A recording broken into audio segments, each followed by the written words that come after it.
Selecting the universities for our graduation studies. We are going to select around 20 to 25 universities from 5,300 universities in US.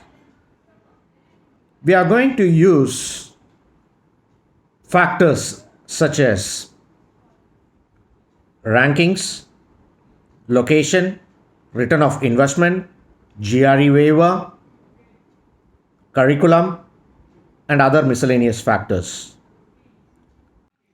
First thing is ranking. Usually people use QS rankings for comparing universities. I am also going to use that. But there are sites such as US News, Niche comparing tool, Go into University comparing tool, which compares universities based on their rankings and other factors which I told you. So we can use those sites and we can compare universities which would actually be ideal for us. Next is return of investment.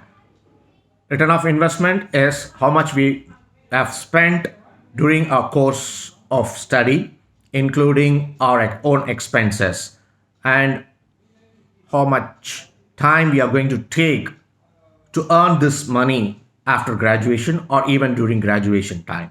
So this is a very important one because public universities, they charge comparatively cheaper than the private universities.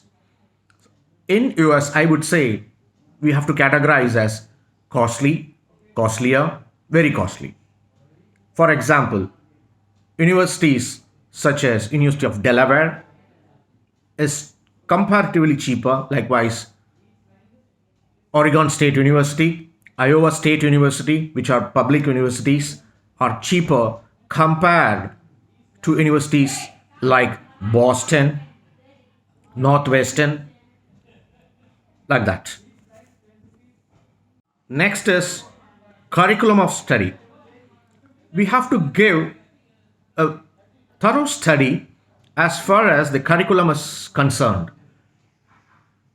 I would say, or I will give you an example. A student who has done a computer science or information technology undergraduation and he is going for a graduation study in computer science, which is a wider study compared to graduate who's actually opting for artificial intelligence, which is actually a confined or actually a narrowed or a specialized study, I would say. So the options are more for a person who's going for a computer science graduational study compared to artificial intelligence.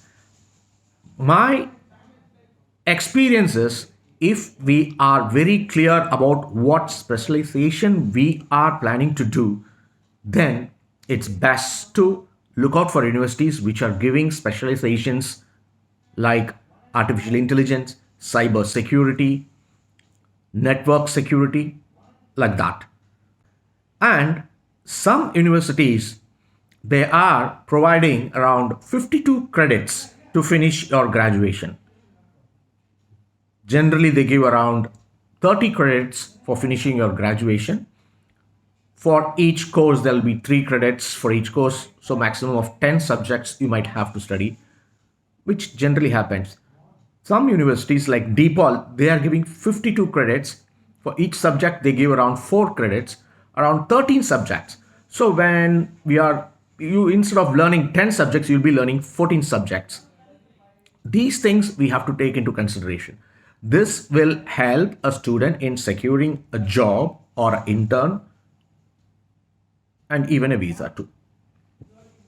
Likewise, changing the stream also we have to think about here.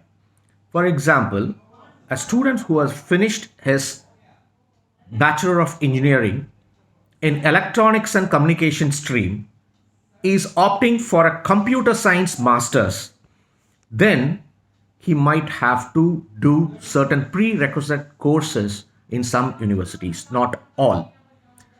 Likewise, a student who has finished mechanical engineering, he wants to join a computer science related masters, then the universities actually ask certain prerequisite courses to be done, or certain tests or exams will be conducted before entering into the normal course.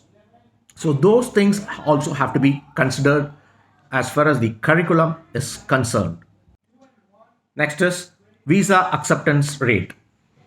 Some premium universities, the acceptance rate, I'm talking about the consular visa acceptance rate, is comparatively lower than an average university like St. Louis University. This year, many candidates all over India were rejected, even though it's a very good university compared to the other universities. It's a very good university for your graduation studies. Likewise, Claremont University, it's a very, very good university, but the visa rejection rate is a bit higher. I actually will give a file which will be given in a description, attached in a description, where you can actually go through the visa acceptance rate for certain, not only certain, and for like a wide range of universities and where it falls. Based on that, you can actually select which university you stand a good chance of getting a visa interview stamped. Location of university is also very important, like where it is located, northeast USA or midwest region, or south or western part of US, because this makes a difference. Because the climate changes over there, there are different kind of climatic conditions over different parts of US, and whether it's closer to Silicon Valley, or is it situated in an urban area or a semi-urban area. So urban areas, actually you have an advantage of getting into a nice good co-op programs or internships. But a semi-urban area you may not, but cost of living in semi-urban areas is cheaper compared to the urban areas. So all these things you have to work it out, which will be ideal for, so it's a customable thing only, which will be ideal for every individual. We have to work it out. So these factors we have to keep in our mind. Next is GRE waiver. GRE waiver is a very important one. I have around 70 good universities like Duke University, CMU, Boston, MIT, all very good universities where they have waived off GRE for 2023 fall till fall, and even some universities have actually waived GRE for 2024, by which you can actually save a lot of time as well as money in taking GRE exam. You can save that. The other miscellaneous things which I would like to tell is whether the university has a very good co-op program, or it provides any internship, or the state is tax-free.